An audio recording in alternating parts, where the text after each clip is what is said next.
Hello and welcome to day 73. Today I have to start with the announcement of my little achievement. Today I ran almost 10 kilometers. It took me a little over an hour. It took me a little under 1 hour and 4 minutes. I believe it was something like 9.8 kilometers or something of this sort. It was quite tough because it was pouring rain and it was 6 in the morning. And it was difficult. It was like properly difficult. And I did it. When my friend asked me if I'm satisfied with the result, I had to be honest, and I had to say that I'm not. I'm not satisfied. I'm not satisfied because I run over twice as much as I'm running every morning. Every morning for the past 6 days, I think, I'm running 4.4 kilometers. So almost 10 is over twice as much, right? And I expected this to be impossibly difficult endeavor. And don't get me wrong, it was difficult. I had to stop 3 times, not because I had to rest. If I had to rest or switch to walking, I wouldn't count it as an achievement. Because of my fucking laces and my fucking shoes, honestly. What the hell, man? Oh, it was pissing me off. It was pissing me off. I was shouting to myself, what the fuck? I'll have to do something about it. I have one set of running shoes where the laces are so long that I can just tie them around my ankles. So I think I will use them instead because it is so difficult to come back to running after you stopped running.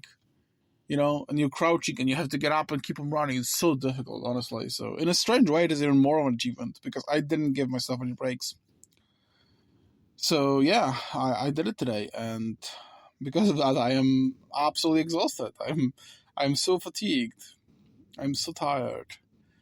Whole day, I feel completely wasted.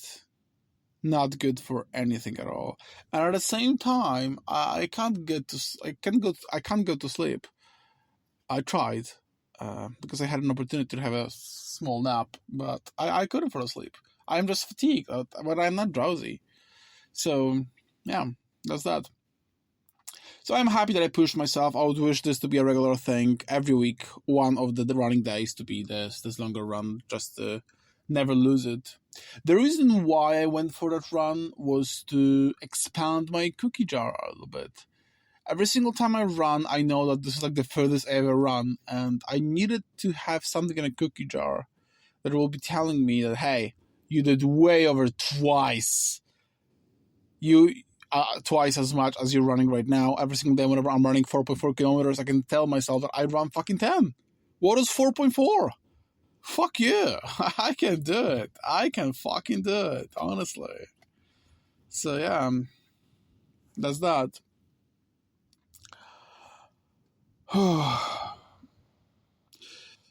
The thing is, though, that as I am happy with my achievements, the physical challenges are not the ones that I want to focus on. I want to be a very successful game developer, super independent and greatly skilled. And I put close to none time learning because I am so tired. So here's the thing. I really wanted to train harder and harder.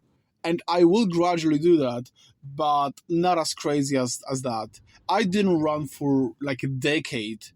And after like going for a run, I think 6 times, I suddenly went for 10K. That's stupid. That's stupid. So I do have a goal to run half marathon this year and a marathon next year, but I don't want to make it any faster because I have to have some drive, some energy to sit on my ass and learn. I gotta do it. For some reason, whenever I am physically fatigued, I am not dragging my ass into the desk and learn. While it shouldn't have anything to do with it. It shouldn't have anything to do with it at all. Just as, for example, you're in a gym and you're exercising one muscle, and when one muscle is resting, you can exercise another. it's absolutely nothing wrong with that. That's what you should do to save some time, you know? So it is the same. Okay, well, I'm exhausted. My whole cardiovascular system is exhausted. I'm no good in terms of any running, cycling, whatever, right? Okay, fine. I can sit and I can learn, right?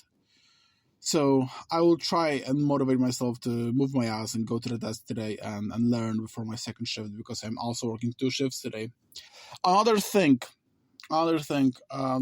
challenge is that I will cycle for my second shift. I will also cycle tomorrow for the gym and running, actually. There is a perspective of losing a car. That is quite serious, and it may be easier for me to simply let it go before I'll be forced to. Therefore, I want to make a habit to cycle everywhere, cycle to work, cycle to the gym, and if this will be the case, I'll simply let go of the car for I won't need it, you know. So because it is so uncertain, it makes me anxious. It's way better for me to get rid of it rather than to hold on to a hope that it will last a little bit longer. It's way better for me to just get rid of it and don't care about it and let it go. It's going to be a big inconvenience, massive inconvenience actually, but I do have a bicycle. I can cycle everywhere. I used to, 4 years ago, I had a job that was 19 kilometers away from my home, and I've been cycling to it 6 times a week, to and fro, 38 kilometers in total. And I was all fine. I wasn't even a fit person. I didn't go to the gym. I didn't exercise. I didn't run.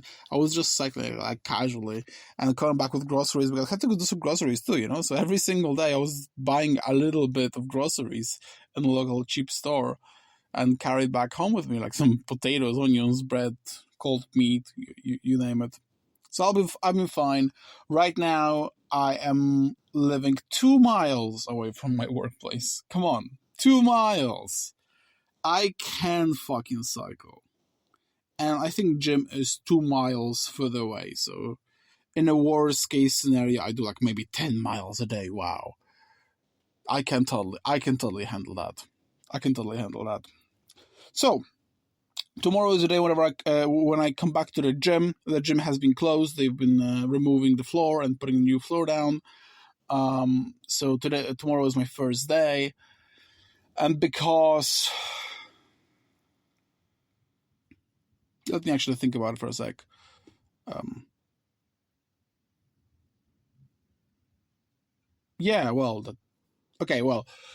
thought I'll be running on the gym, but genuinely I could just run before the gym, then go for a cold shower, then go for a gym, and then come back and have a normal shower.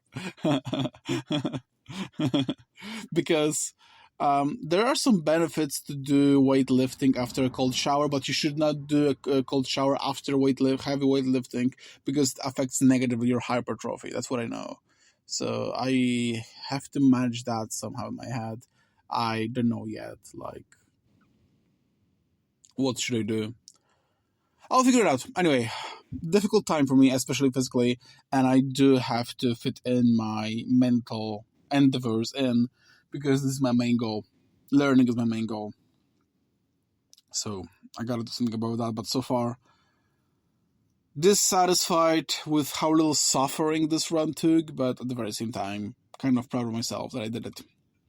And keep on pushing more. Thank you.